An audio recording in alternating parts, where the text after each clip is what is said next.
Hello students and welcome to LCS classes. तो आज बच्चों हम आगे बढ़ाते हैं NCERT की एक्सरसाइजेस को चैप्टर सेकंड की। ठीक है, देखते बच्चों क्वेश्चन नंबर 10 तक तो हम कर ही चुके थे। क्वेश्चन नंबर 11 देखते हैं क्या क्वेश्चन है। The length breadth and thickness of a rectangular sheet of metal are. ठीक है, तो एक रेक्टेंगुलर शीट है। ठीक है, तो ये कुछ इस तरीके की शीट है।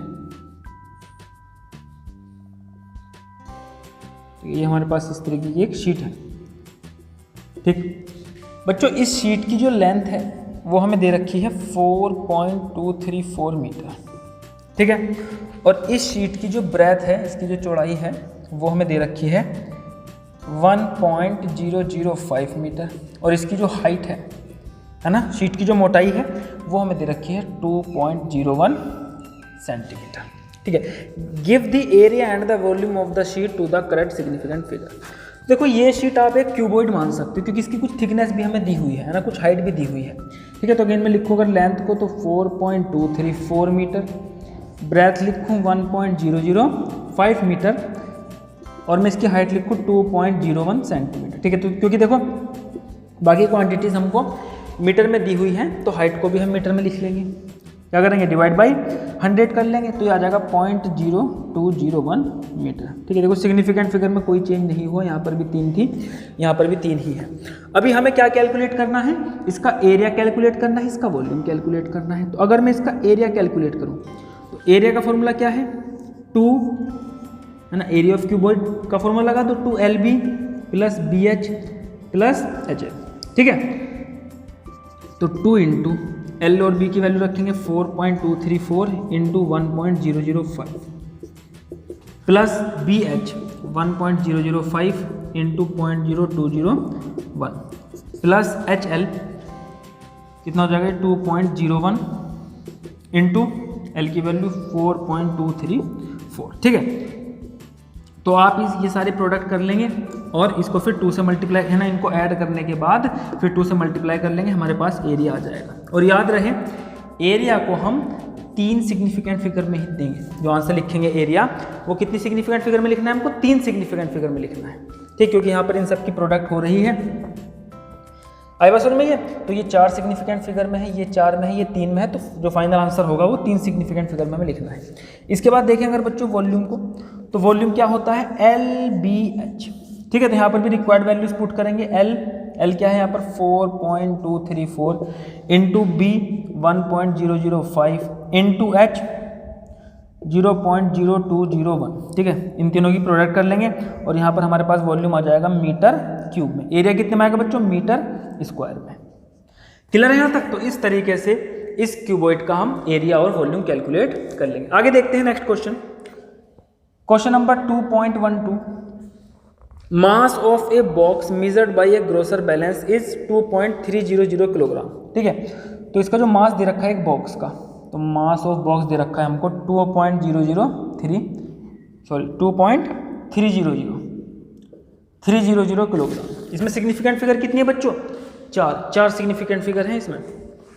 ठीक है, 2 गोल्ड पीसीज ऑफ मास 20.15। ठीक है, तो अब देखो 2 गोल्ड पीसीज हमने क्या किए, इस मास में जो मास जो ये हमारा बॉक्स का मास है इसमें हमने क्या 2 गोल्ड पीसीज रखे।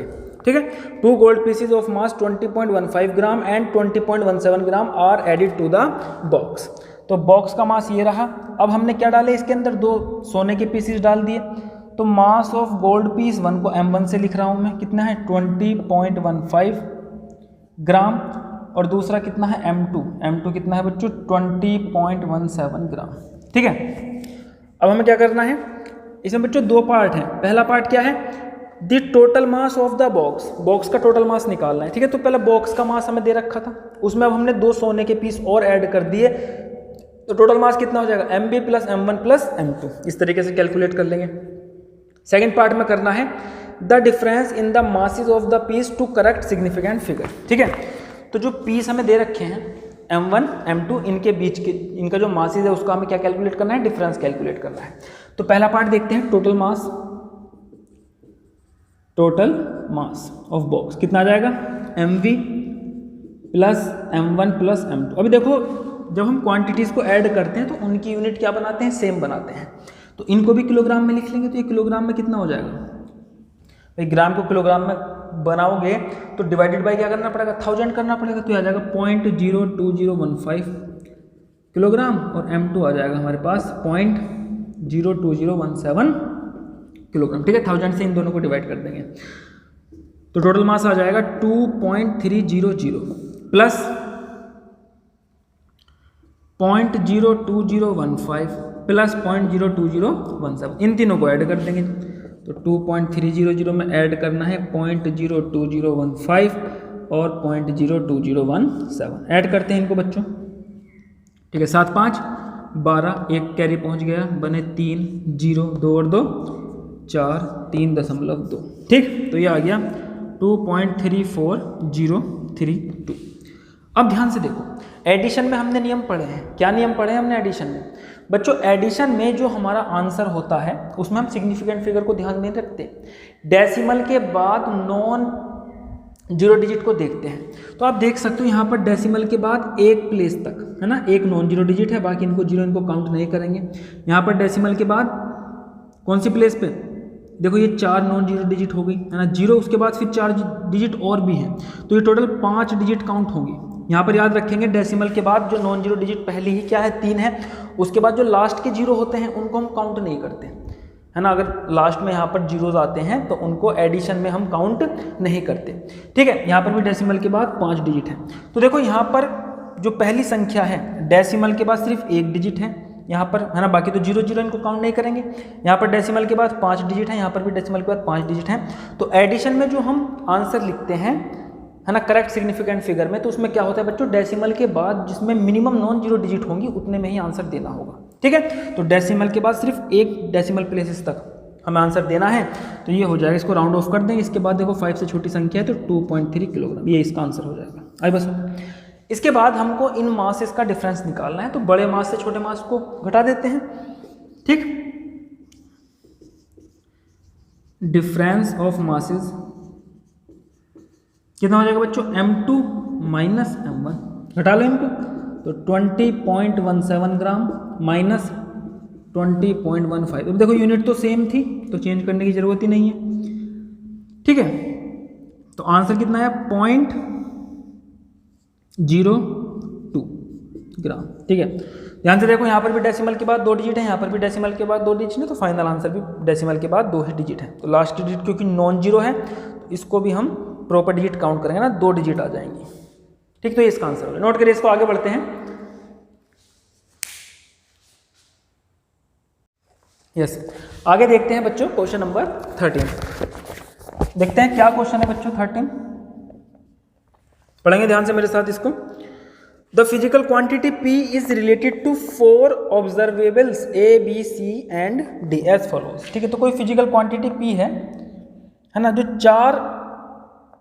चार अलग क्वांटिटीज पर डिपेंड कर रही है, A, B, C, D। तो ये क्या है, A³ B² upon √C into D। ठीक है, the percentage error of measurement in A, जो A में बच्चों परसेंटेज एरर है, परसेंटेज एरर इन A कितनी है, वो A में 1% की है। परसेंटेज एरर इन B कितनी है बच्चों, 3%।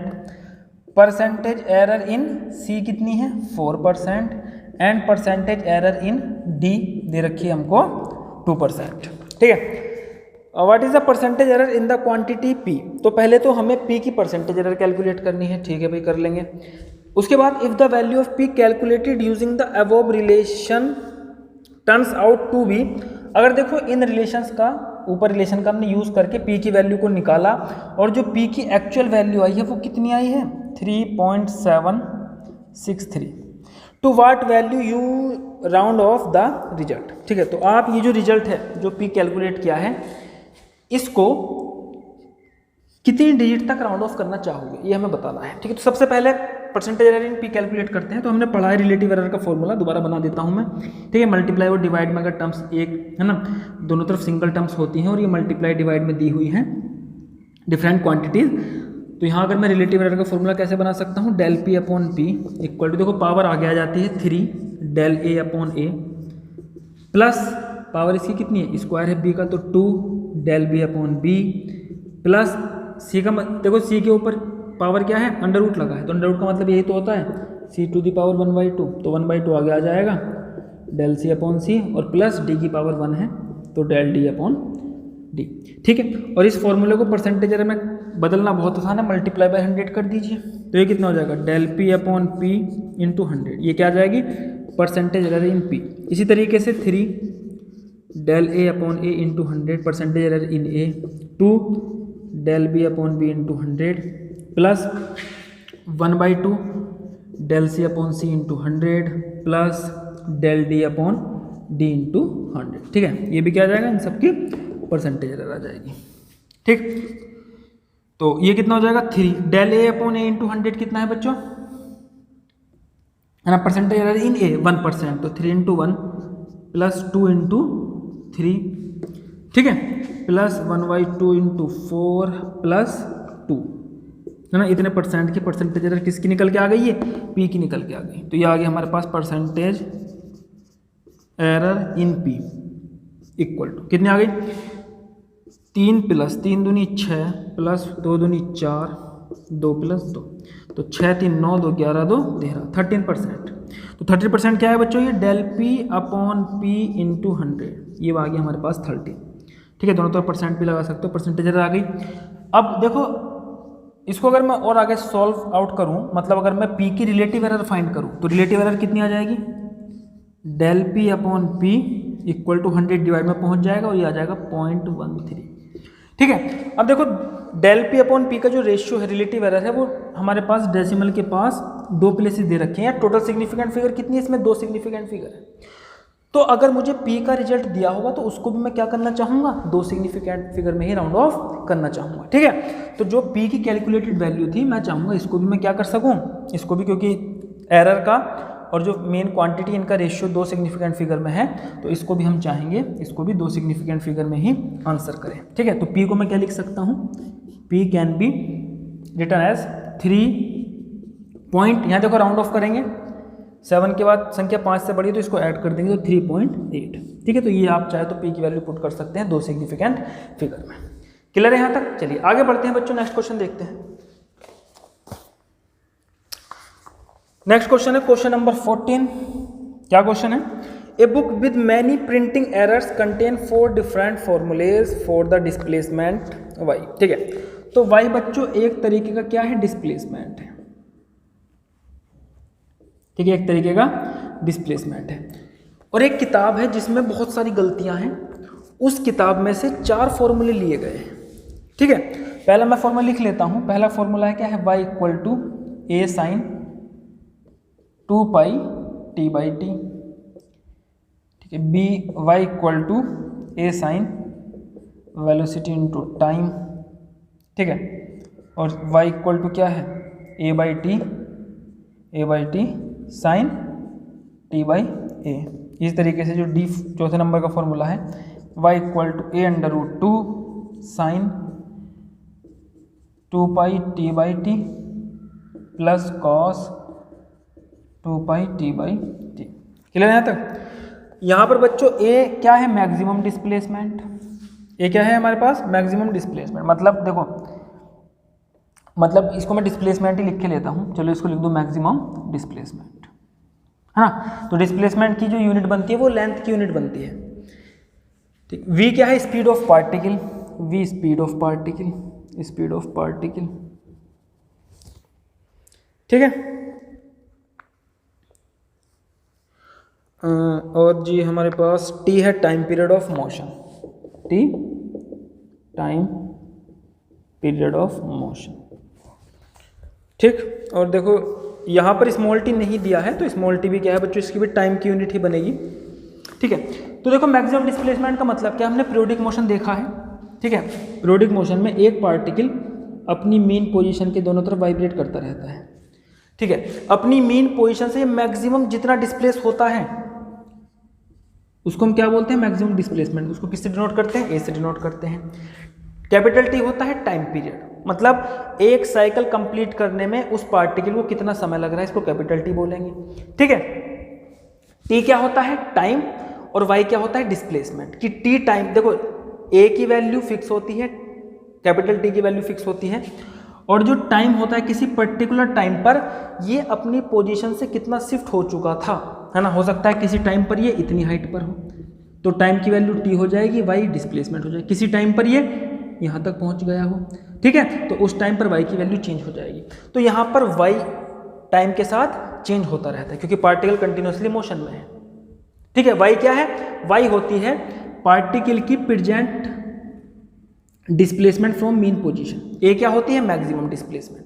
तो जब पार्टिकल इस तरीके से ऊपर नीचे मोशन करता रहेगा तो किसी समय पर वो यहाँ होगा, उस टाइम पर मीन पोजीशन से ये y की वैल्यू हो जाएगी डिस्प्लेसमेंट, किसी टाइम पर वो वापस नीचे आके यहाँ पहुँच जाएगा तो उस टाइम पर ये y की वैल्यू हो जाएगी। आई बात समझ में, ठीक है। तो देखो इसको आगे बहुत डिटेल में पढ़ने वाले हैं, है ना, क्लास 11th में ही जब लास्ट सेकंड बुक के लास्ट चैप्टर्स करेंगे तो सेकंड लास्ट चैप्टर में इसको हम पढ़ेंगे पीरियोडिक मोशन को, ठीक है। अब इसको हमें मोशन को नहीं समझना है, हमें क्या करना है, हमें सिर्फ इनकी डायमेंशन चेक करनी है क्योंकि अभी हमने डायमेंशनल फॉर्मूला पढ़ा है। तो देखेंगे क्या ये चारों फॉर्मूले डायमेंशनली करेक्ट हैं या नहीं है, ठीक है। तो देखो डायमेंशनली करेक्ट होने के लिए LHS RHS की डायमेंशन सेम होनी चाहिए, और जो फंक्शन होती है ट्रिग्नोमेट्रिक फंक्शन है यहाँ पर, ठीक है, ये एक्सपोनेंशियल फंक्शन होता तो इन फंक्शन में इनका जो देखो आर्ग्यूमेंट होता है ये क्या होना चाहिए, डायमेंशनलेस होना चाहिए, ठीक है। तो y क्या है, एक लेंथ है, तो यहाँ पर बच्चों लेंथ की डायमेंशन आनी चाहिए, और RHS में भी यहाँ पर लेंथ की डायमेंशन आनी चाहिए, और जो साइन के साथ फंक्शन जुड़ा है वो क्या होना चाहिए, डायमेंशन लेस, उसकी कोई डायमेंशन नहीं होनी चाहिए। अगर इस तरीके का रिलेशन बन रहा है इन चारों किसी इक्वेशन में तो वो इक्वेशन करेक्ट होगी डायमेंशनली, बाकी इक्वेशन गलत हो जाएंगी। अगर बच्चों मैं पहली इक्वेशन देखूं तो देखो LHS की डायमेंशन कितनी बनने वाली है, LHS की डायमेंशन y क्या हो जाएगी, लेंथ की डायमेंशन बनेगी, इक्वल टू ए भी एक तरीके का डिस्प्लेसमेंट है, ये भी क्या बनेगी, लेंथ की डायमेंशन साइन, ऊपर क्या है टाइम की डायमेंशन t, नीचे भी टाइम की डायमेंशन, कैंसिल आउट हो जाएंगी तो ये डायमेंशन लेस क्वांटिटी आ जाएगी इस तरफ, ठीक है। तो बच्चों पहला रिलेशन डायमेंशनली क्या हो जाएगा, करेक्ट हो जाएगा। आई बात समझ में। सेकंड रिलेशन में अगर हम देखें तो इधर देखो क्या बनेगी, सेकंड रिलेशन में देखें तो देखो यहाँ क्या बनेगी, y लेंथ की डायमेंशन बनेगी, इक्वल टू RHS में a भी क्या बनेगी, लेंथ की डायमेंशन बनेगी, और ये हो जाएगा साइन, v क्या है वेलोसिटी यानी कि LT -1, और ये t से t खत्म हो जाएगा। तो आप देख सकते हो यहाँ पर LHS और RHS की डायमेंशन सेम नहीं आई, क्योंकि यहाँ पर देखो जो आर्ग्यूमेंट है फंक्शन का जो आर्ग्यूमेंट है वो डायमेंशन लेस नहीं है, ठीक है। तो यहाँ हम क्या लिख सकते हैं, the argument of sine function is not dimensionless, ये क्या है, डायमेंशनलेस नहीं है। सो क्या कह सकते हैं, फॉर्मूला इज इनकरेक्ट या फॉर्मूला इज नॉट करेक्ट, इस तरीके से लिख लो। क्लियर है यहाँ तक, चलिए। तो सेकंड फॉर्मूला बच्चों गलत हो गया। तीसरा फॉर्मूला चेक कर सकते हैं ना, इसको आप खुद करेंगे। देखो ये क्या बन जाएगी, चलो इसको कर ही देता हूँ मैं, ये क्या बन जाएगी थर्ड फॉर्मूले के लिए, है ना, सी पार्ट देख लीजिए इसका। यहाँ पर y क्या है कि लेंथ की डायमेंशन बनेगी ये, इक्वल टू ये क्या बनेगी, देखो ध्यान से, a/t, ऊपर लेंथ की डायमेंशन और नीचे टाइम, तो ये इसको मैं क्या लिख सकता हूँ, LT इनवर्स लिख सकता हूँ, LT इनवर्स। दूसरा जो साइन के साथ इसका आर्ग्यूमेंट है ये क्या बनेगा, t/a, मतलब t/l, ये इसको लिख सकते हो TL इनवर्स। तो देखो यहाँ पर तो ये भी गलत हो गया, यहाँ पर क्या बननी चाहिए थी, हमने लिखा था ना करेक्ट फॉर्मूला इस फॉर्म का होगा, ये भी क्या है लेंथ की डायमेंशन ही है तो ये भी डायमेंशन इक्वल नहीं है, और दूसरा साइन फंक्शन का जो आर्ग्यूमेंट है ये भी डायमेंशन लेस नहीं है, नॉट डायमेंशन लेस। तो इसी तरीके से आप लिख सकते हो तीसरा फॉर्मूला भी क्या हो जाएगा, नॉट करेक्ट है, ठीक। और इसके बाद लास्ट पार्ट देखते हैं LHS में। देखो y dimension of length, a dimension of length, यहाँ पर जो आर्ग्यूमेंट है साइन के साथ, ये देखो t/t की फॉर्म का, एक दूसरे की डायमेंशन को कैंसिल आउट कर देंगे तो ये भी डायमेंशन लेस बनेगा, प्लस कॉस के साथ ये जो जुड़ा हुआ है फंक्शन ये भी t से t को टाइम, देखो ये टाइम पीरियड की और टाइम की जो डायमेंशन है एक दूसरे को कैंसिल आउट करेंगे t/t, तो ये भी क्या बन जाएगा कॉस, ये भी बच्चों की डायमेंशनलेस बन जाएगा, तो ये भी क्या हो जाएगा, एक करेक्ट फॉर्मूला हो जाएगा, ठीक है। दोनों तरफ LHS RHS की डायमेंशन सेम है, और जो आर्ग्यूमेंट है ना ट्रिग्नोमेट्रिक फंक्शन के वो क्या है, डायमेंशनलेस है। नोट करिए इसको, आगे बढ़ते हैं। यस। आगे देखते हैं बच्चों क्वेश्चन नंबर 15। क्या क्वेश्चन है, पढ़िए इसको मेरे साथ। Question number 15, a famous relation in physics relates moving mass m to the rest mass m0 of a particle in term of its speed and speed of light c। ठीक है, तो देखो एक बच्चे ने रिलेशन बनाया, किस किस के बीच में रिलेशन बनाया, moving mass m, rest mass m0, velocity of particle v and speed of light c। ठीक है, तो देखो अगर ये कोई ऑब्जेक्ट है और अगर ये मूव नहीं हो रहा है ना, ये क्या है, स्थिर है, तो जब ये स्थिर होगा तो इसका मास कितना होगा, m0, मतलब इसका रेस्ट मास m0। और अगर ये ऑब्जेक्ट आगे बढ़ रहा है ना, जब ये स्थिर था इसका मास m0 था, जब ये ऑब्जेक्ट आगे बढ़ रहा है विद स्पीड v, उस समय पर जो इसका मास था वो m0 से कुछ डिफरेंट था ना, चेंज हो गया था, और वो मास कितना है m। ठीक है, ये क्या है, मूविंग मास ऑफ ऑब्जेक्ट, ये तब है इसका मास जब ये रुका हुआ था, और स्पीड ऑफ लाइट तो कांस्टेंट होती है c। ठीक, अब देखो इन चारों क्वांटिटीज के बीच में इस बच्चे ने रिलेशन बनाया। Question number 15, yes. This relation first arose as a consequence of special relativity due to Albert Einstein. ठीक है, तो एल्बर्ट आइंस्टीन ने जो स्पेशल रिलेटिविटी की थ्योरी दी थी उसका नतीजा ही क्या था, ये रिलेशन था। क्या कि जब कोई ऑब्जेक्ट मूव करता है उसका मास बढ़ना शुरू हो जाता है। ठीक है, और मास में, वेलोसिटी में, स्पीड ऑफ लाइट में, है ना, रेस्ट मास में उसने एक रिलेशन हमको दिया था। अब इस बच्चे ने जो रिलेशन लिखा है, तो इस बच्चे ने दोबारा रिलेशन बनाया, और रिलेशन किस तरीके से लिखा है कि जो मूविंग मास होता है वो होता है m0 upon 1 minus v² to the power 1/2। ठीक है, but forget where to put the constant c, he writes guess where to put the missing c। ठीक है, तो उसने रिलेशन तो बना दिया, लेकिन वो यहाँ पर इस रिलेशन में भूल गया कि c कहाँ पर आएगा। तो इस रिलेशन में एक जगह पर स्पीड ऑफ लाइट भी आनी है, वो ये भूल गया कि c को कहाँ रखना है। अभी आपने डायमेंशन एनालिसिस कर लिया है, ठीक है, तो आप गैस करिए, आप बताइए कि इस फॉर्मूले में c कहाँ पर आने वाला है, आपको क्या लगता है। ठीक है, तो हमें क्या लगता है भाई, हमने तो पढ़ा है कि जो क्वांटिटीज ऐड होती हैं वो सेम, उनकी डायमेंशन सेम होती हैं। ठीक है, और डिफरेंट टर्म्स की डायमेंशन भी सेम होती है। तो आप देखो अगर ये फॉर्मूला डायमेंशनली करेक्ट होगा तो इधर देखो कितनी है LHS में, मास की डायमेंशन है, डायमेंशन ऑफ मास। ठीक है, RHS में देखो इधर मास की डायमेंशन है, डायमेंशन ऑफ मास। तो पहली बात तो ये कि दोनों तरफ LHS RHS में देखो सिंगल टर्म है, तो इनकी डायमेंशन सेम होनी चाहिए। मतलब RHS में सिर्फ मास की डायमेंशन आनी चाहिए और कोई डायमेंशन नहीं आनी चाहिए। लेकिन जब हम इसका डिनोमिनेटर देखते हैं तो डिनोमिनेटर में देखो ये क्वांटिटी डायमेंशन लेस है, इस क्वांटिटी की कोई डायमेंशन नहीं है, माइनस ये कितना है, वेलोसिटी की डायमेंशन है LT-1, वेलोसिटी की डायमेंशन का क्या हो रहा है, स्क्वायर हो रहा है टू दी होल पावर 1/2। 1/2 को हम रूट भी लिख सकते हैं। ठीक है, तो अगर किसी तरीके से ये जो डिनोमिनेटर में आप देखो किसी डायमेंशनलेस क्वांटिटी से हम किसी डायमेंशन वाली क्वांटिटी को सब्ट्रैक्ट नहीं कर सकते। मतलब c को कुछ इस तरीके से प्लेस करना है ताकि ये वाली जो टर्म है ये भी क्या हो जाए, डायमेंशनलेस हो जाए। तो अगर बच्चों में इस रिलेशन में v को c से डिवाइड कर दो, यहाँ पर मैं क्या लिखूँ, v² अपॉन c², तो आप देख सकते हो v² अपॉन c² एक दूसरे के डायमेंशन को कैंसिल आउट करेंगे, और ये भी क्या बन जाएगी, एक डायमेंशनलेस क्वांटिटी बन जाएगी नीचे डिनोमिनेटर में। ऊपर इधर मास है तो ओवरऑल ये बनेगी, इसकी जो डायमेंशन बनेगी वो मास की बनेगी, इधर भी मास की बनेगी, फॉर्मूला डायमेंशनली करेक्ट हो जाएगा। आई बात समझ में, क्लियर है यहाँ तक। चलिए, तो इस क्वांटिटी, इसको देखो हम किस तरीके से लिख सकते हैं, हमें पता है ये जो टर्म है ये डायमेंशनलेस होनी चाहिए डिनोमिनेटर, तो 1 माइनस, अगर मैं इसको इस तरीके से लिखूँ v² upon c², 1 minus v² upon c², तो ये जो टर्म बनेगी बच्चों ये भी क्या बनेगी, एक डायमेंशनलेस टर्म बनेगी, इसकी भी कोई डायमेंशन नहीं होगी क्योंकि वेलोसिटी अपॉन ही क्या, स्पीड, डायमेंशन सेम होगी, स्क्वायर दोनों पे हो रहा है तो डायमेंशन कैंसिल आउट हो जाएंगी। तो करेक्ट फॉर्मूला विल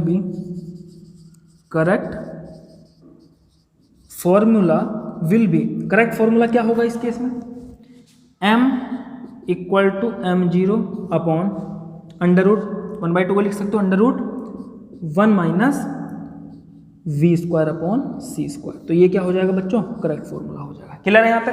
चलिए आगे देखते हैं नेक्स्ट क्वेश्चन। नेक्स्ट क्वेश्चन देखते हैं बच्चों, क्वेश्चन नंबर 16। क्या है question number 16? The unit of length convenient on the atomic scale is known as angstrom and 1 angstrom equal to 10⁻⁻10 metre.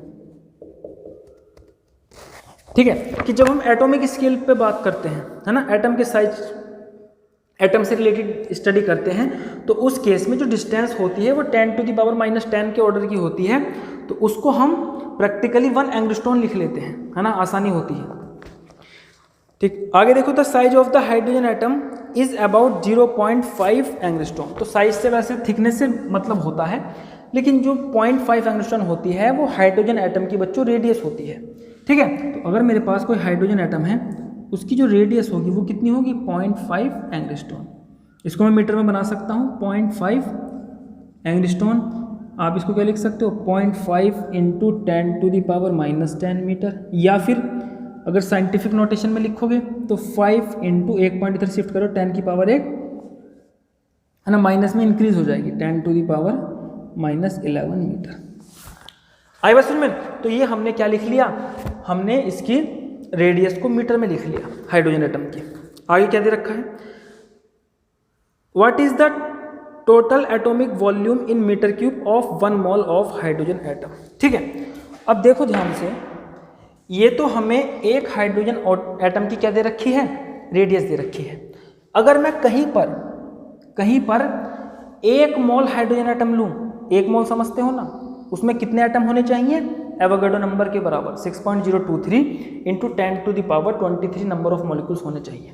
ठीक है, कि अगर मैं 1 मोल हाइड्रोजन एटम लूँ, मान लो हमने इस बक्से में 1 मोल हाइड्रोजन एटम, है ना, भर दिए हैं इस तरीके से, पास बिल्कुल इस तरीके से।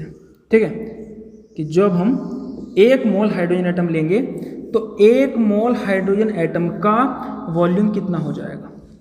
ठीक है, तो हम देखो इसको किस तरीके से करेंगे, एक एटम का वॉल्यूम निकालेंगे और एक एटम के वॉल्यूम की मल्टीप्लाई एवोगाड्रो नंबर n से कर देंगे। ठीक है, तो टोटल वॉल्यूम कितना आ जाएगा, total volume of 1 mole of hydrogen atom, है ना, एटॉमिक वॉल्यूम कितना आ जाएगा, Avogadro number 6.023 × 10⁻23 into volume of 1 atom, into volume of 1 atom of hydrogen atom. तो ये आ जाएगा 6.023 × 10⁻23 इंटू, देखो वॉल्यूम क्या हो जाएगा, एटम किस फॉर्म में होते हैं बच्चों, जनरली स्फीयर होते हैं, तो स्फीयर का वॉल्यूम लगा दो 4/3 πr³। तो ये आ जाएगा आपका 6.023 × 10⁻23 इंटू 4/3 इंटू पाई की वैल्यू 3.14 इंटू आर का क्यूब, आर कितना है 5 × 10⁻11 का क्यूब। ठीक है, तो जब आप इस पूरे रिलेशन को सॉल्व आउट कर लोगे, है ना, इस पूरे रिलेशन को जब आप सॉल्व आउट कर लोगे तो आपका आंसर कुछ इस तरीके का आ जाएगा, 3.15 इंटू 10⁻7 मीटर क्यूब। ठीक है, तो 1 मोल हाइड्रोजन एटम में अगर हम उन एटम को पास रख दें बिल्कुल, तो उस केस में जो एटॉमिक वॉल्यूम बनने वाला है 1 मोल हाइड्रोजन एटम का, वो कितना बनने वाला है, 3.15 इंटू 10⁻⁻7 मीटर क्यूब। ठीक है, अब देखो क्वेश्चन में जो हमें रेडियस दी हुई थी वो एक सिग्निफिकेंट फिगर में थी, मतलब फाइनल आंसर को भी राउंड ऑफ करना है 1 सिग्निफिकेंट फिगर में। तो देखो 3 से आगे की जो संख्या है 5 से छोटी है, तो इसको मैं लिख सकता हूँ अप्रोक्स 3 × 10⁻⁻7 मीटर क्यूब। ये क्या आ गया, volume of 1 mole hydrogen atom. ठीक है, तो इसको आप अगले क्वेश्चन में भी याद रखेंगे, नेक्स्ट क्वेश्चन में हमें इसका यूज करना है, 3 × 10⁻⁻7 मीटर क्यूब। नोट करिए इसको, आगे बढ़ते हैं।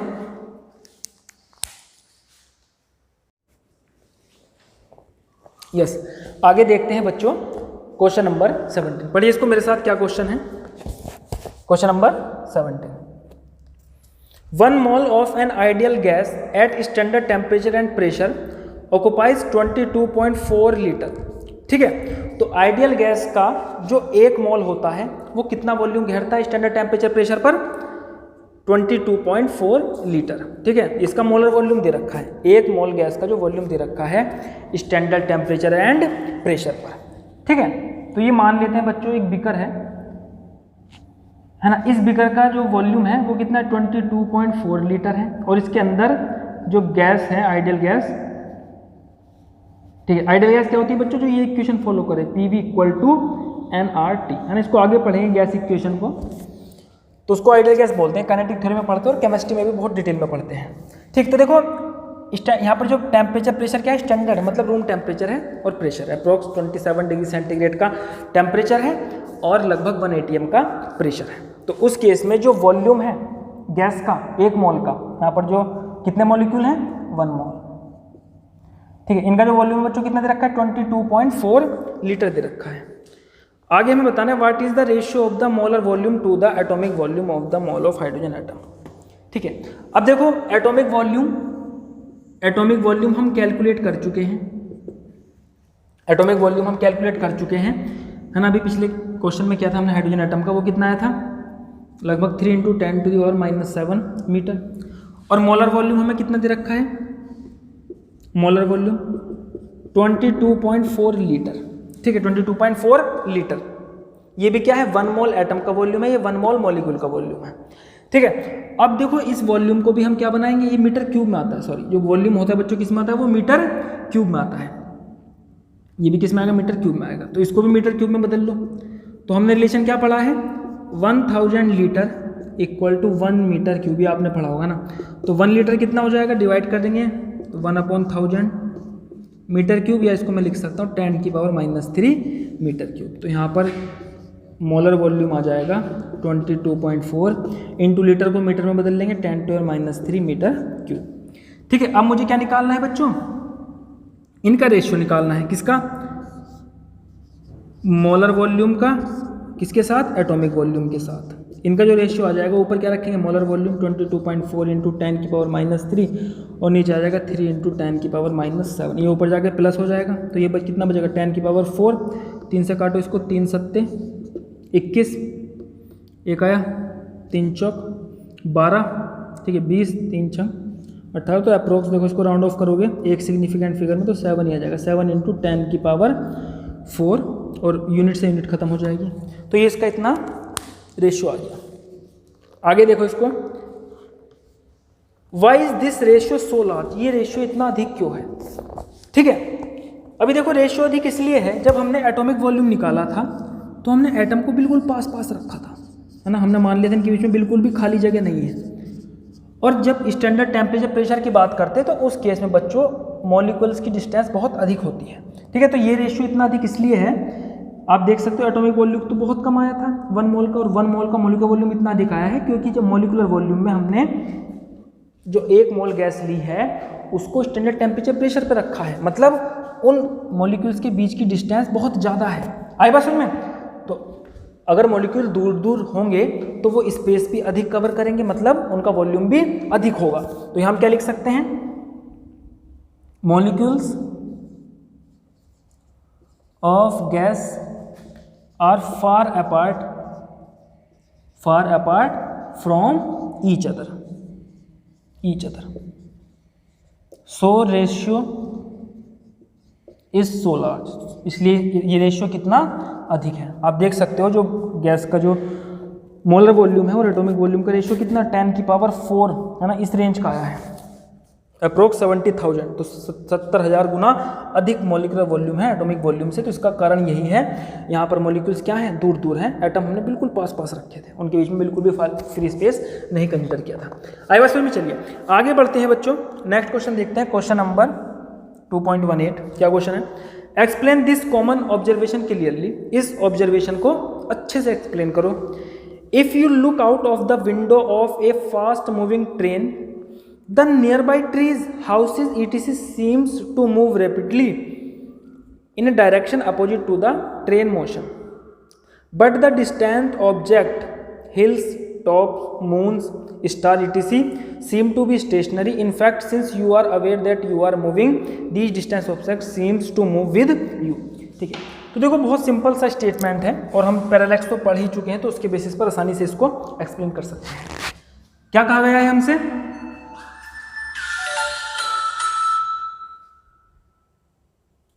ठीक है, क्या कहा गया है हमसे बच्चों? तो हमसे कहा गया है कि जो हमारे पास के ऑब्जेक्ट्स होते हैं वो धीमे धीमे मूव करते हैं, है ना। जब हम मूव करते हैं तो पास वाले ऑब्जेक्ट्स हमको लगता है हमसे अपोजिट डायरेक्शन में धीमे धीमे मूव कर रहे हैं, और जो दूर वाले ऑब्जेक्ट है वो हमारे साथ साथ चल रहे हैं, है ना, ऐसा लगता है। ठीक है, तो देख लेते हैं, पहले इसको मैं फिगर ड्रॉ कर लेता हूँ। तो मान लीजिए यहाँ पर एक ट्रेन है, एक फास्ट मूविंग ट्रेन है। ठीक, अब यहाँ पर देखो कोई विंडो है, और इस विंडो से हम बाहर की चीज़ों को ऑब्जर्व कर रहे हैं। यहाँ पर बच्चों आप ट्रीज मान लीजिए, ठीक है, ये कोई पास में पेड़ है, ठीक है, यस। तो देखते हैं बच्चों, है ना, ये क्या थी, हमें एक फास्ट मूविंग ट्रेन दी हुई थी, और जो पास वाले ऑब्जेक्ट है, जब हम इस डायरेक्शन में मूव कर रहे थे तो पास वाले ऑब्जेक्ट हमें अपोजिट डायरेक्शन में मूव करते हुए दिखाई देते हैं धीमे धीमे, और जो दूर के ऑब्जेक्ट, मान लो यहाँ पर कोई पहाड़ी है और उस पहाड़ी पर कोई पेड़ बना हुआ है, तो हम देखेंगे ये धीमे धीमे मूव करता है। तो ध्यान से देखेंगे बच्चों, हम दो लोकेशन देखते हैं। पहले मान लेते हैं ट्रेन यहाँ पर थी, ठीक है, और ये जो पेड़ है ये हमारी लाइन ऑफ साइट हो गई, ठीक है, और दूर वाले पेड़ से ये हमारी लाइन ऑफ साइट हो गई। अब ट्रेन कुछ आगे मूव कर चुकी होगी तो विंडो यहाँ पर पहुँच चुकी होगी, ठीक है, ये हमारी सेकंड पोजीशन, मान लो पोजीशन ए, ये बी पोजीशन है।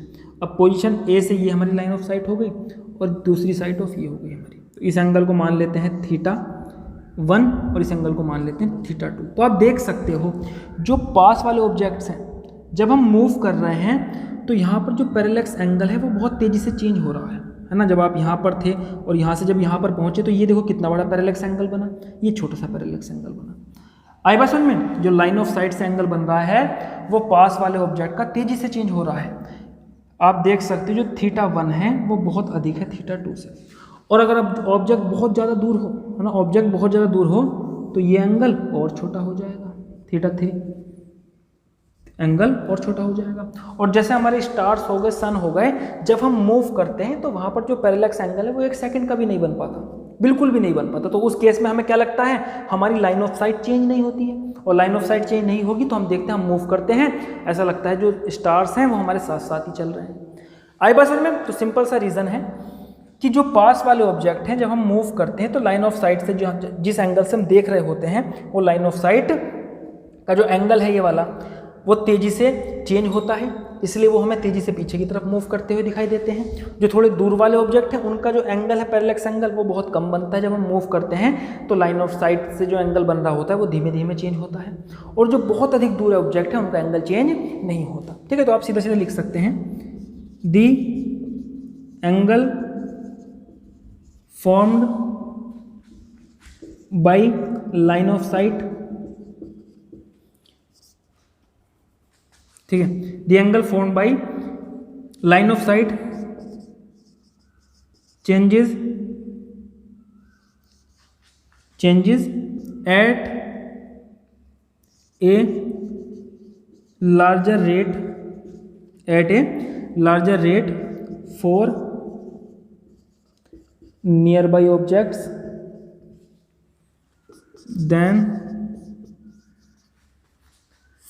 Then a further object.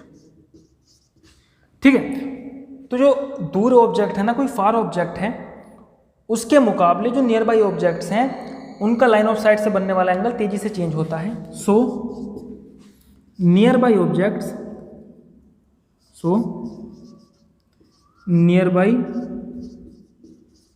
Objects seems to move faster than a far one. ठीक है, तो किसी दूर वाले ऑब्जेक्ट से पास वाले ऑब्जेक्ट तेजी से मूव करते हुए दिखाई देते हैं। आई बात समझ में? तो ये सिंपल सा रीजन था, इसका एक्सप्लेनेशन हो गया। नोट करिए इसको, आगे बढ़ते हैं। यस, आगे देखते हैं बच्चों क्वेश्चन नंबर 19। क्या है question number 19?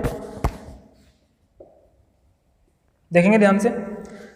The principle of parallax in section 2.312 is used in the determination of A distance of a very distance stars. ठीक है, तो देखो जब हम स्टार्स होते हैं उनके डिस्टेंस को कैलकुलेट करने के लिए किसका पैरेलैक्स के प्रिंसिपल का यूज करते हैं।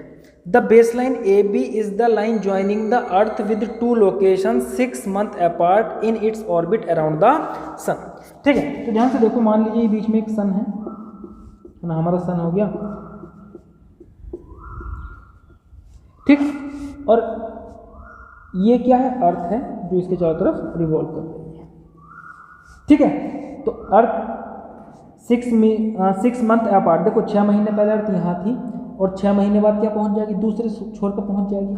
तो ये पॉइंट ए दे दिया गया, ये बी दे दिया गया, और ये जो बेस लाइन बनी है ना, ये डिस्टेंस बनी, ये जो डिस्टेंस है ये हमें कितनी दे रखी है, this is the base line is about the diameter of the earth orbit. ये अर्थ का ऑर्बिट है जिस ऑर्बिट में वो सन के चारों तरफ रिवॉल्व कर रही है, और इसकी जो डायमीटर है ये हमें दे रखी है 3 × 10⁻11 मीटर। ठीक है, बेस लाइन ए बी की distance, this is the base line is about the diameter of the earth orbit 3 × 10⁻11 metre. How even the nearest star are so distance that with such a long base line they shows parallax only of the order of 1 second. ठीक है, कि जो सबसे पास वाला star है, अगर मान लो यहाँ पर कोई स्टार है जो सबसे पास है, ठीक है, वो पास वाला स्टार भी इतना दूर है ना, पास वाला स्टार भी इतना दूर है कि इतनी बड़ी दूरी से, कि जब मैंने यहाँ से ऑब्जर्वेशन ली, ठीक है, और बी पोजीशन से ऑब्जर्वेशन ली, तो ये जो एंगल बनता है बच्चों, ये 1 सेकेंड के ऑर्डर का बनता है ना, लगभग 1 सेकेंड के लगभग का एंगल बनता है। ठीक है, a parsec is a convenient unit of length on the astronomical scale.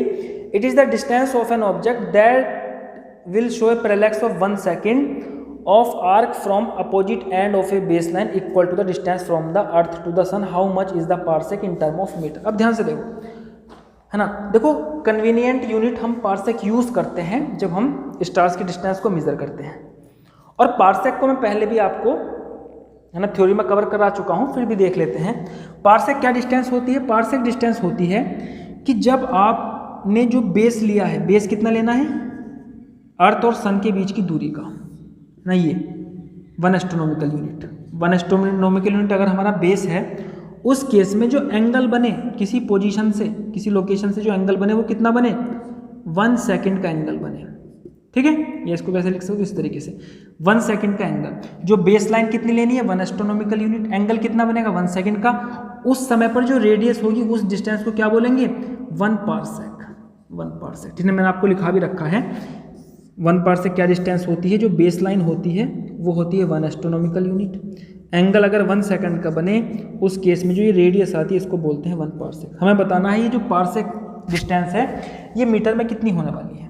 ठीक है, तो मैंने आपको लिखा भी रखा है, कैलकुलेशन भी आप कर सकते हो। यहाँ पे फॉर्मूला क्या लगा सकते हो, theta equal to arc upon radius, arc upon radius, है ना। तो पार्सेक क्या है, यहाँ पर रेडियस ही है, तो रेडियस कितनी हो जाएगी, arc upon theta, arc upon theta. ठीक है, और ये कितना आ जाएगा, आर कितना है, 1 एस्ट्रोनॉमिकल यूनिट। 1 एस्ट्रोनॉमिकल कितना होता है, 1.5 approx 1.5 into 10⁻11 metre upon angle कितना, 1 सेकेंड। 1 सेकेंड को किस में बदलो बच्चों, यहाँ पर जो एंगल रखते हैं हम इस फॉर्मूला में, वो रेडियन में रखते हैं। ठीक है, तो 1 सेकेंड को पहले किस में बदलेंगे, हम मिनट में बदलेंगे। तो 1 सेकेंड क्या हो जाएगा, 1/60 मिनट। अब इसको किस में बदलेंगे, डिग्री, अगेन 1/60 से मल्टीप्लाई करेंगे तो डिग्री में बन जाएगा। और हमने रिलेशन क्या पढ़ा है, हमने रिलेशन पढ़ा है 180 degree equal to pi radian, pi radian, है ना, इस तरीके से लिख सकते हैं। तो 1 डिग्री में कितने रेडियन हो जाएंगे, 1 degree equal to π/180 radian, π/180 radian. तो ये डिग्री में था, इसको रेडियन में बदलेंगे तो π/180 से और मल्टीप्लाई करनी पड़ेगी। तो ये हमारे क्या आ गए, 1 सेकेंड में 1/60 इंटू 1/60 इंटू π/180 इतने क्या होते हैं, रेडियन होते हैं। तो एंगल रेडियन में यहाँ पुट कर लेंगे, कितना आ गया, 1/60 इंटू 1/60 इंटू π/180 रेडियन।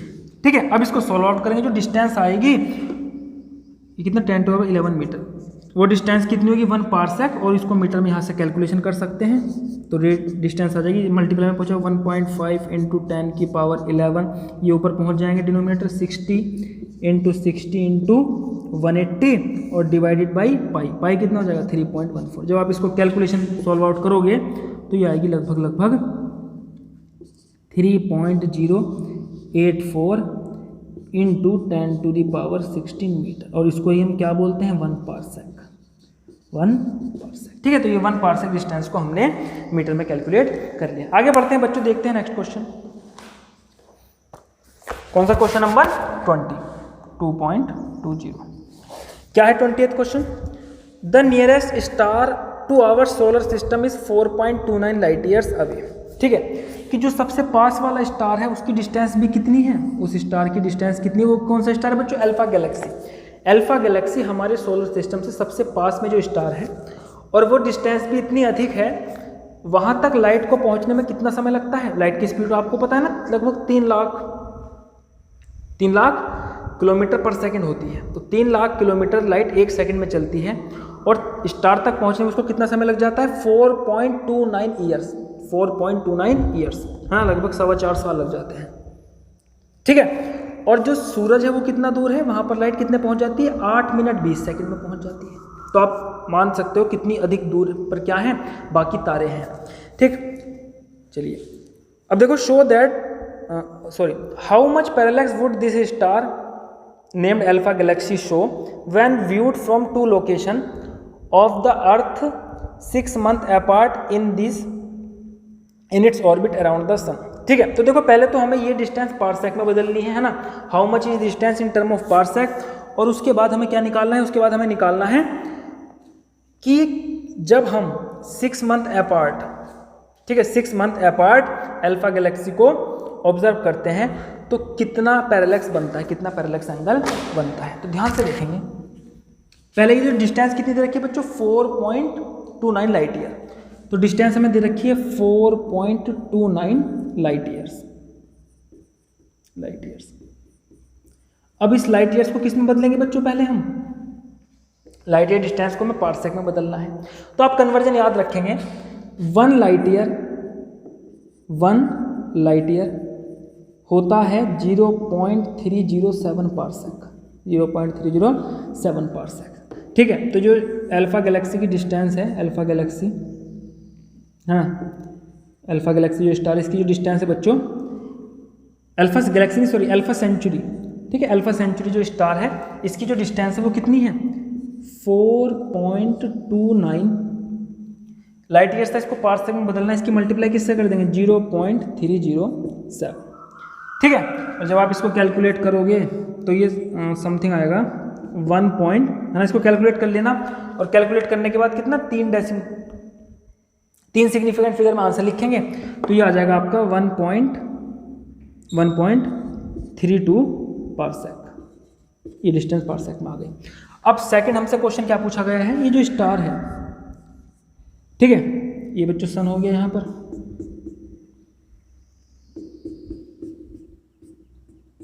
है ना, सन बना लो यहाँ पर,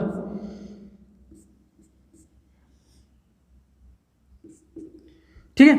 ये अर्थ हो गई, और ये 6 मंथ बाद यहाँ पर पहुँच जाएगी, है ना, अपने ऑर्बिट में घूमकर। तो हमें बताना है ये अर्थ, देखो जब 6 मंथ अपार्ट होती है तो बच्चों ये डिस्टेंस कितनी हो जाती है, ये डिस्टेंस हमें पता है, ये डिस्टेंस हो जाती है 2 एस्ट्रोनॉमिकल यूनिट, है ना। अर्थ की और सन की एवरेज डिस्टेंस है 1 एस्ट्रोनॉमिकल यूनिट, ये हो जाएगी 2 एस्ट्रोनॉमिकल यूनिट। तो अप्रॉक्स 3 × 10⁻11 मीटर, ये डिस्टेंस इतनी हो जाती है। और ये जो ये वाली डिस्टेंस है ये हमें दे रखी है कितनी, 1.32 पार्सेक, 1.32 पार्सेक। हमें ये एंगल बताना, इस एंगल को क्या मान लो, थीटा, ठीक है। तो फॉर्मूला लगा लो, theta equal to arc upon radius. Theta equal to arc कितनी है, आर्क है 3 × 10⁻11 मीटर, अपॉन रेडियस कितनी है, ये वाली डिस्टेंस 1.32 पार्सेक। इसको मीटर में कन्वर्ट कर लेंगे तो ये आ जाएगा 1.32 इंटू मीटर में। इसको कन्वर्ट करोगे आप तो 1 पार्सेक में कितने मीटर होते हैं, तो होते हैं बच्चों 3.084 लगभग, है ना। इसको अप्रोक्सीमेशन में 3.1 भी लिख सकते हो। 3.08 इंटू 10⁻16, है ना। ये मैंने मीटर में रख लिया नीचे भी, तो पार्सेक को यहाँ पर हमने मीटर में कन्वर्ट कर लिया। ऊपर भी क्या है बच्चों, ये मीटर में है ना। सॉल्व करोगे तो ये जो आंसर आएगा आपका ये रेडियन में आ जाएगा, ठीक है। तो इतने रेडियन का एंगल बनने वाला है, इसको कैलकुलेट कर लेना, नोट करिए। इसको आगे बढ़ते हैं, यस आगे देखते हैं बच्चों क्वेश्चन नंबर 21, ठीक है। क्या क्वेश्चन है 21, पढ़ेंगे इसको मेरे साथ। Precise measurement of physical quantity are need of science. ठीक है, कि साइंस में, ये साइंस की ज़रूरत है कि हम हर एक फिजिकल क्वांटिटी को प्रेसाइजली मेजरमेंट करें, डेप्थ में उसकी मेजरमेंट करें, अच्छे से एक्यूरेट एंड प्रेसाइज उसकी मेजरमेंट करें। For example, to ascertain the speed of an aircraft one must have an accurate method to find its position at closely separated instant of time. ठीक है, this was the actual motivation behind the discovery of radar in world war second. ठीक, अभी देखो ध्यान से, जैसे world war second में है ना, रडार सिस्टम डेवलप हो चुका था ड्यूरिंग वर्ल्ड वॉर सेकेंड। ठीक है, देखो रडार सिस्टम से क्या होता था कि मान लेते हैं यहाँ पर कोई शत्रु का एयरक्राफ्ट है, ठीक है, और ये इस डायरेक्शन में मूव कर रहा है, तो अगर यहाँ पर बच्चों रडार लगा हुआ होगा तो रडार क्या करता है, रडार बच्चों इंफ्रारेड रेज कंटिन्यूसली आगे निकालता है ना, यहाँ पर ये रेज जा रही है इंफ्रारेड रेज। ठीक, और ये क्या होंगी, एयरक्राफ्ट से टकरा के वापस आ जाएंगे। तो उस समय क्या पता चल जाता था, इसकी पोजीशन का पता चल जाता था। जब ये आगे मूव करेगा, अपनी पोजीशन चेंज करेगा, तो फिर हम देखेंगे इंफ्रारेड यहाँ से वापस आ रही थी, है ना, यहाँ की सीधी निकल जाएगी, यहाँ से वापस आ जाएगी। तो रडार सिस्टम से हम उसकी पल पल की पोजीशन का पता लगा सकते थे। ठीक है, कि एयरक्राफ्ट कितनी तेजी से मूव कर रहा है या किस पर्टिकुलर टाइम पे उसकी पोजीशन कहाँ पर है, ताकि हम किसी दूसरी एंटी एयरक्राफ्ट गन से क्या कर सकें, इसको शूट कर सकें, है ना, यहाँ से इसको शूट कर सकें। ठीक है, तो आप देख सकते हो यहाँ पर अगर मेजरमेंट प्रेसाइज नहीं होगी तो एंटी एयरक्राफ्ट गन इसको शूट नहीं कर पाएगी, या तो उसका गोला पहले गिर सकता है या वो उससे आगे निकल सकता है। आई बात समझ में? चलिए आगे देखते हैं। Think of different example in modern science where precise measurement of length, time, mass etc are needed. Also wherever you can give a qualitative idea of precision needed। ठीक है, तो हमें एक एग्जांपल देना है। तो देखो आज के समय में हम देखते हैं जब हमारी आंखों के चश्मे बनते हैं तो उस केस में भी बच्चों एक्यूरेसी एंड प्रेसिजन की बहुत ज़रूरत होती है। अगर हमारे पास कोई पर्सन है जो मायोपिया से सफरिंग कर रहा है, मायोपिया क्या होता है, आपने पढ़ा है, नियर साइटेडनेस, जिसमें बंदे को दूर का दिखाई नहीं देता है।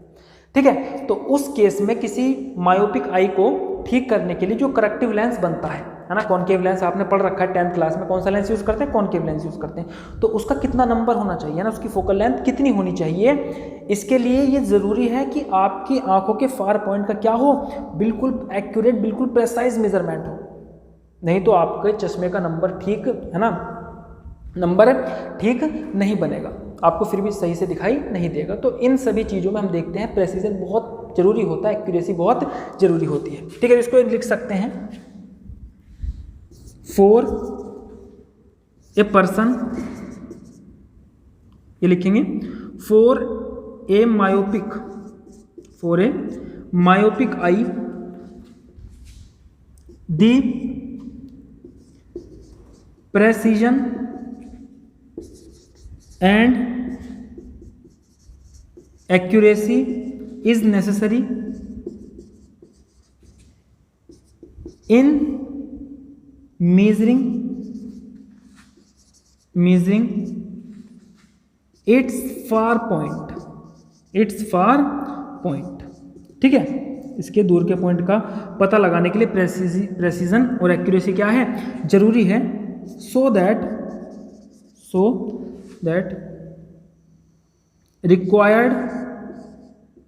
रिक्वायर्ड करेक्टिव लेंस, कौन सा लेंस यूज करते हैं, concave lens, corrective lens can be formed. ठीक है, तो देखो इस तरीके से देखा हमने मॉडर्न साइंस में भी प्रेसिजन और एक्यूरेसी बहुत जरूरी है। ये एक एग्जाम्पल था, आप अपनी तरफ से बहुत सा एग्जाम्पल सोच सकते हैं। आगे बढ़ते हैं बच्चों, नेक्स्ट क्वेश्चन देखते हैं। यस, आगे देखते हैं बच्चों, question number 22। Just as precise measurement are necessary in science, it is equally important to be able to make a rough estimate of quantities using rudimentary ideas and common observation।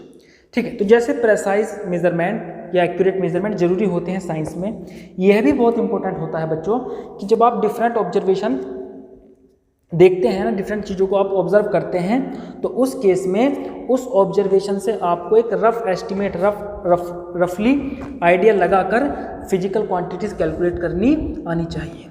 ठीक है, जैसे है ना, think of ways by which you can estimate the following. तो है ना, यहाँ पर हमें नीचे बच्चों कुछ ऑब्जर्वेशन दे रखे हैं, है ना, उनका हमें रफली आइडियाज लेकर उन डिफरेंट क्वांटिटीज को पता करना है। जैसे पहला एग्जांपल देखते हैं, total mass of A rain bearing cloud over India during the monsoon. ठीक है, तो मानसून में इंडिया के ऊपर जो टोटल मास है रेन बियरिंग क्लाउड का, है ना, जो बादल हैं बारिश वाले, उनका टोटल वजन कितना होगा, इसका हमें पता लगाना है। ठीक है, तो इसका हमें कुछ रफ एस्टिमेट करके लगभग अंदाजा लगाना है। तो देखो उसके लिए हमें क्या पता होना चाहिए, हमें पता है हमारी जो इंडिया है उसका क्षेत्रफल कितना है। ठीक है, ये पूरा एरिया मान लेते हैं इंडिया का बच्चों जो क्षेत्रफल है वो लगभग कितना होता है 3.287 इंटू 10⁶ किलोमीटर स्क्वायर, है ना, इतना वर्ग किलोमीटर इसका क्षेत्रफल होता है ना। या अप्रोक्सीमेशन में हम क्या लिख सकते हैं, एरिया लिख सकते हैं इंडिया का कितना होता है लगभग 3 इंटू, एक सेकंड में इसको राउंड ऑफ कर लीजिए, 3 इंटू 10⁶ किलोमीटर स्क्वायर। तो ये क्या हो जाएगा बच्चों, लगभग इतना एरिया है हमारे इंडिया का, इतना क्षेत्रफल है। और मान लेते हैं जो मानसून सीजन में जो टोटल वर्षा हुई है वो लगभग कितनी हुई है, वो 15 सेंटीमीटर हुई है।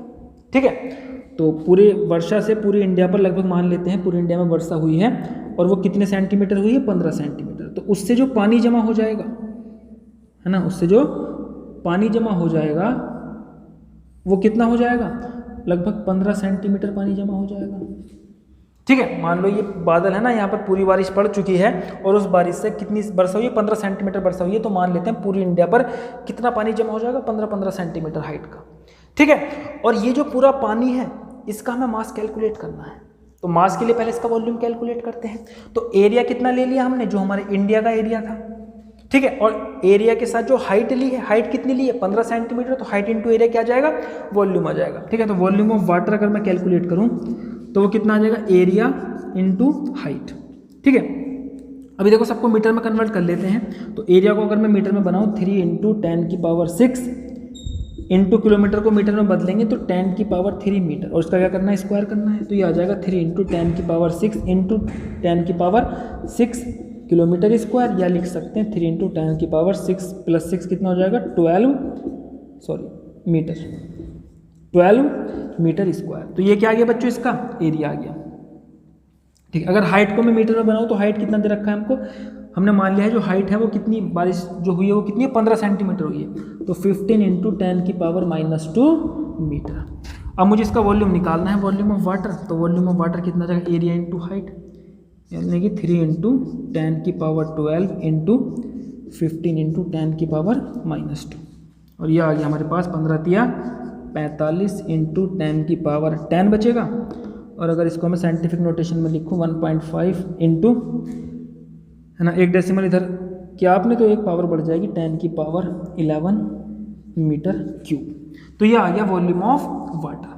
अब हमें बताना है मास बताना है। तो हमने क्या पढ़ा है, डेंसिटी होता है मास अपॉन वॉल्यूम। तो मास कितना हो जाएगा बच्चों, यहाँ से mass equal to density into volume. Density of water कितनी होती है, डेंसिटी 1000, ना, लगभग 1000 किलोग्राम पर मीटर क्यूब, इंटू वॉल्यूम कितना है 4.5 इंटू 10⁻11। तो यहाँ मल्टीप्लाई इधर 10⁻3 इसमें ऐड हो जाएंगे, तो यह आ जाएगा 4.5 इंटू 10⁻14, है ना। मास कितना आ गया, इतने किलोग्राम। तो 4.5 इंटू 10⁻14 किलोग्राम क्या आ गया बच्चों, ये टोटल मास आ गया पानी का जो पूरे मानसून के दौरान वर्षा हुई है ना, पूरे भारत पर। ठीक है, नोट करिए इसको, आगे बढ़ते हैं।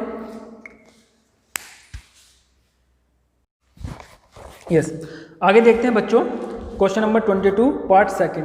हमें कैलकुलेट करना है the mass of an elephant. ठीक है, तो एक एलिफेंट का बच्चों मास कैलकुलेट करना है कुछ रफ एस्टिमेट लेकर। तो एक एलिफेंट बना लेते हैं बच्चों।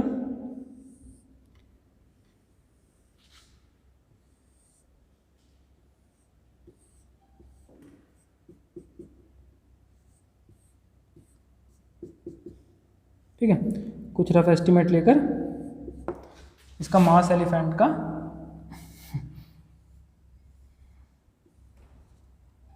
चलिए ध्यान से देखेंगे। ठीक, तो ये एलिफेंट है। अभी देखो मान लेते हैं इस एलिफेंट की जो हाइट है वो लगभग कितनी है, 3 मीटर है। ठीक है, और इसकी जो लेंथ है वो भी लगभग मान लेते हैं 3 मीटर है, और इसकी जो चौड़ाई है वो लगभग 1 मीटर है। ठीक है, तो इस एलिफेंट का लगभग वॉल्यूम कितना जाएगा, वॉल्यूम आ जाएगा length breadth height 3 9 metre cube. ठीक है, अब देखो क्योंकि हाथी क्या होता है बच्चों, पानी के ऊपर तैर सकता है, तो इसकी जो डेंसिटी है वो लगभग आप मान सकते हो कितनी होगी।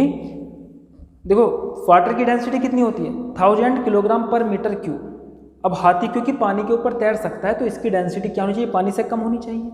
ठीक है, तो यहाँ पर हम मान लेते हैं इसकी density approx density of elephant है ना, पानी से कम मानना है यानी कि 1000 से कम रखना है, तो 800 या लिख सकते हो आप 750 किलोमीटर पर मीटर क्यूब। ठीक है, तो ये लगभग एलिफेंट का बच्चों वॉल्यूम आ गया, ये इसकी डेंसिटी आ गई।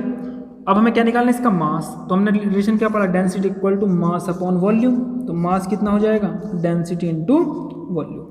ठीक, तो डेंसिटी कितनी आई है 750 इनटू वॉल्यूम कितना है यहाँ पर 9, तो 0 9 5 जा 45 9 7 जा 63 और 63 और 4 कितना हो गया 67 है ना, तो लगभग 6750 किलोग्राम। तो ये एक रफ एस्टिमेट है, अलग भी हो सकता है। ठीक है, आगे देखते हैं बच्चों। इसके बाद नेक्स्ट क्वेश्चन, इसका थर्ड पार्ट क्या है, the wind speed during a storm.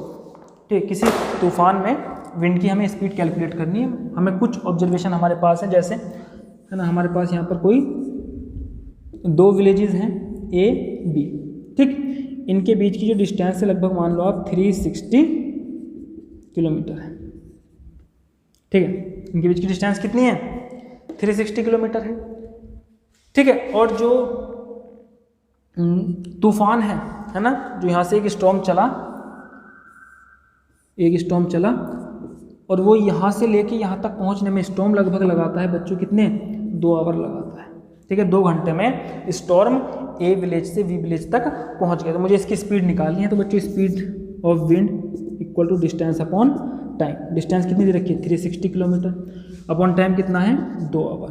ठीक है, तो इसको आप काट सकते हो 2 से 180, तो कितनी स्पीड आई 180 किलोमीटर पर आवर। ठीक है, तो किसी तूफान में हवा की रफ्तार कितनी दे रखी है हमको 180 किलोमीटर पर आवर। तो इस तरीके से कुछ रफ ऑब्जर्वेशन से हम इसकी स्पीड की कैलकुलेशन कर सकते हैं। नोट करिए बच्चों, आगे बढ़ते हैं। यस, आगे देखते हैं बच्चों क्वेश्चन नंबर 22 का fourth part, the number of strand of hairs on your head.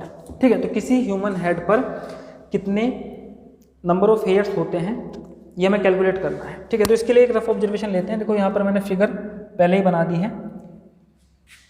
ठीक है, चलिए अब देखो मान लेते हैं बच्चों इसकी जो हेड है उसकी जो ये रेडियस है, ये रेडियस मान लेते हैं कितनी है 10 सेंटीमीटर। अगर मैं इसको मिलीमीटर में लिखूं तो रेडियस कितनी आ जाएगी 100 मिलीमीटर। ठीक है, यहाँ पर एक हेमिस्फीयर बनाइए इस तरीके से ये, तो देखो ये 10 सेंटीमीटर तो ये वाली रेडियस होगी। इस हेमिस्फीयर का जो एरिया है वो कितना आ जाएगा, area of hemisphere that is 2 pi r square. ये आ जाएगा 2 इंटू पाई की वैल्यू 3.14 इंटू रेडियस का स्क्वायर। ये कितना हो जाएगा 10 का स्क्वायर का स्क्वायर। ठीक है, तो 4 2 जा 8 2 1 जा 2 3, तो 6.28 इंटू 10 की पावर 4 मिलीमीटर स्क्वायर। ये कितना आ गया इसका, ये पूरा रीजन का एरिया आ गया।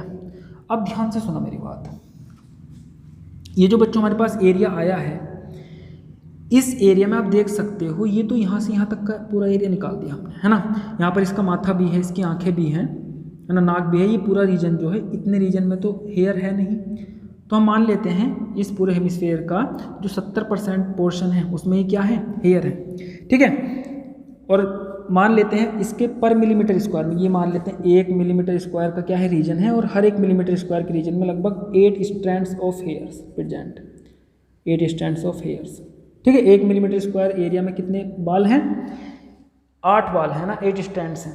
तो टोटल बाल कितने हो जाएंगे, टोटल नंबर ऑफ हेयर्स कितने हो जाएंगे, तो उसको अगर मैं कैलकुलेट करूँ टोटल नंबर ऑफ हेयर, तो पहले तो हमें ये पता चलेगा कितने % रीजन में हेयर हैं। तो वो मान लेते हैं टोटल एरिया का 70%, तो 70/100 70% ऑफ एरिया। ये क्या आ जाएगा, ये वो रीजन आ जाएगा जहाँ पर हेयर प्रेजेंट है। इनटू इतने एरिया में पर मिलीमीटर स्क्वायर में कितने 8 स्ट्रैंड है, तो इतने मिलीमीटर स्क्वायर में स्ट्रैंड कितने हो जाएंगे, 8 से इसकी मल्टीप्लाई कर देंगे तो ये आ जाएगा 70/100 इनटू एरिया कितना आया था हमारा, ये एरिया टोटल कितना निकल के आया था बच्चों 6.28 इंटू 10⁴ इंटू 8। ठीक है, तो ये पूरी कैलकुलेशन करके अप्रोक्सीमेशन में आपको क्या मिल जाएंगे, नंबर ऑफ स्ट्रैंड मिल जाएंगे ऑन ए ह्यूमन हेड। आई बात समझ में। आगे देखते हैं बच्चों इसके बाद the number of air molecule in your classroom. हमारे क्लासरूम में कितने एयर मॉलिक्यूल हैं। ठीक है, तो ये मान लेते हैं हमारी क्लासरूम है।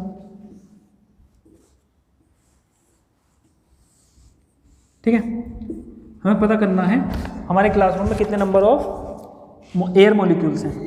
तो अभी देखो हमने पढ़ा था कि 1 मोल एयर मॉलिक्यूल्स कितने होते हैं, 22.4 लीटर वॉल्यूम कवर करते हैं। ठीक है, मतलब है ना, अभी किया था ना पिछले वाले क्वेश्चन में, आइडियल गैस वाले क्वेश्चन जो भी हमने किया था पीछे, क्या था कि 1 मोल मॉलिक्यूल मतलब 6.023 नंबर ऑफ मॉलिक्यूल ऑक्यूपाई कितना वॉल्यूम कवर करते हैं, 22.4 लीटर, या इसको मैं मीटर में बदलूंगा इंटू 10⁻³ मीटर क्यूब, इतना वॉल्यूम कवर करते हैं। तो 1 मीटर क्यूब वॉल्यूम में कितने मॉलिक्यूल हो जाएंगे, तो देखो इतने मॉलिक्यूल होते हैं इतने मीटर क्यूब में, एक में कैलकुलेट करना है, ये डिवाइड में पहुंच जाएगा, तो हम लिख सकते हैं 1 metre cube volume contain 6.023 upon 22.4 into 10⁻³ number of molecules. ठीक है, तो 1 मीटर क्यूब वॉल्यूम में इतने नंबर ऑफ मॉलिक्यूल्स होते हैं। हमें कितने वॉल्यूम में बताने, जितनी हमारी क्लास का वॉल्यूम होगा। तो मान लेते हैं बच्चों क्लास की जो लेंथ है वो 4 मीटर मान लीजिए, है ना, ब्रेथ लगभग 4 मीटर मान लीजिए, है ना, स्क्वायर है क्लासरूम हमारा, और जो हाइट है वो 3 मीटर मान लीजिए। ठीक है, तो वॉल्यूम ऑफ क्लास कितना आ जाएगा, volume of class length breadth height 4 into 4 into 3, 4 चौक 16 दिया 48 मीटर क्यूब। तो number of air molecule in classroom, number of air molecule in classroom कितने हो जाएंगे, पर मीटर क्यूब में इतने मॉलिक्यूल हैं, क्लासरूम का वॉल्यूम इतना है, तो क्लासरूम के वॉल्यूम से 1 मीटर क्यूब के नंबर ऑफ मॉलिक्यूल से मल्टीप्लाई करेंगे तो क्लासरूम के टोटल मॉलिक्यूल निकल के आ जाएंगे। तो 48 की मल्टीप्लाई करेंगे 6.023 अपॉन 22.4 इंटू 10⁻³ ये आ जाएंगे number of molecule in our classroom. आई बात समझ में। तो इस तरीके से आपको रफ एस्टिमेशन करना आना चाहिए ताकि आप डिफरेंट क्वांटिटीज़ को कैलकुलेट कर सकें। ठीक है, तो आज की वीडियो में बच्चों इतना ही। अगर आपको ये क्वेश्चन समझ में आए हो तो हमारी वीडियो को लाइक कीजिए, शेयर कीजिए, हमारे चैनल को सब्सक्राइब कीजिए। धन्यवाद।